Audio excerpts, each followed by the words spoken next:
மதசார்பற்ற ஜனநாயக முற்போக்கு கூட்டணியுடைய சார்பிலே திராவிட முன்னேற்ற கழகத்தின் சார்பில் தலைவர் தளபதி இளந்தலைவர் உதயநிதி ஸ்டாலின் ஆகியோருடைய நல்வாழ்த்துக்களோடு இன்றைய தினம் உதயசூரியன் சின்னத்திலே திருமயம் தொகுதியிலே போட்டியிடுவதற்காக வேட்புமனுவை தாக்கல் செய்திருக்கின்றேன்.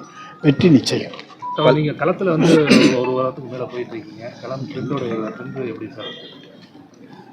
களம் எங்களுக்கு பிரகாசமாக இருக்கிறது.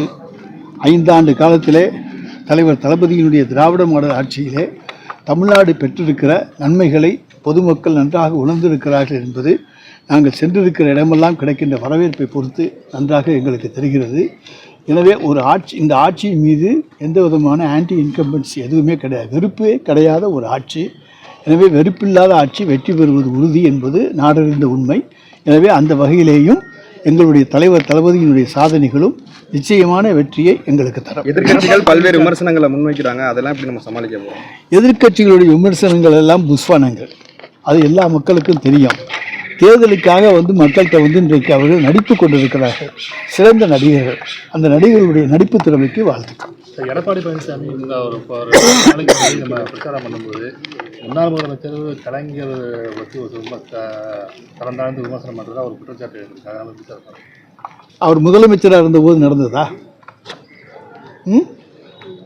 நீங்கள் சொல்கிற குற்றச்சாட்டு அவர் முதலமைச்சராக இருந்தபோது நடந்ததா? இப்போ விமர்சனம் பண்ணியிருக்காரு. என்ன கலைஞர் இப்போ அந்த ஆடியோ ரிலீஸில் கலைஞர் சிறையில் வச்சது நான் ஆட்சி மீண்டும் அதிமுக ஆட்சி அமைந்தா? கலைஞர் எப்போ இறந்தாரு?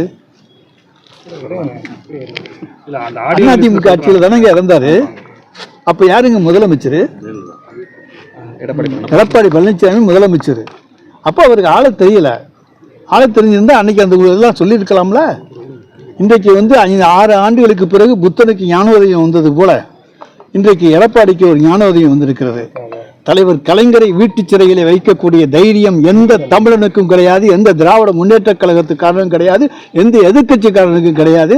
சிறைகளை கண்டு அஞ்சாத சிங்கம் அந்த தலைவர் கலைஞர் என்பதை பாளையங்கோட்டை தனிச்சிறையிலே இருந்து இன்றைக்கு வெளியே வந்தவர் என்பது நாடறிந்த உண்மை.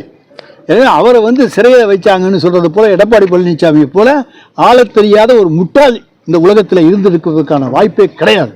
ஆட்சி திறமை அற்றவர் என்பதை அவர் நிரூபித்திருக்கிறார். எனவே அவர் கையில் தான் அன்றைக்கி போலீஸ் இலாக்கா எல்லாம் இருந்துச்சு. அப்படி இருந்தால் உடனே அன்னைக்கே பப்ளிசிட்டி பண்ணியிருக்கலாமே.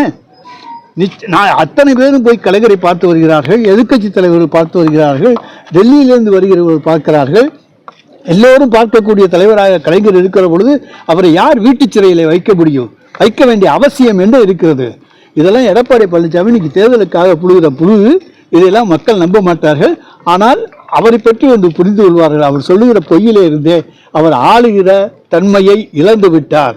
ஆட்சி அதிகாரம் அவரிடத்திலே போனால் டிவியில் பார்த்து தெரிந்து கொண்டேன் என்று சொன்ன செய்திகளைப் போல இன்றைக்கு செய்திகளை எல்லாம் அவர் பரப்புவார்.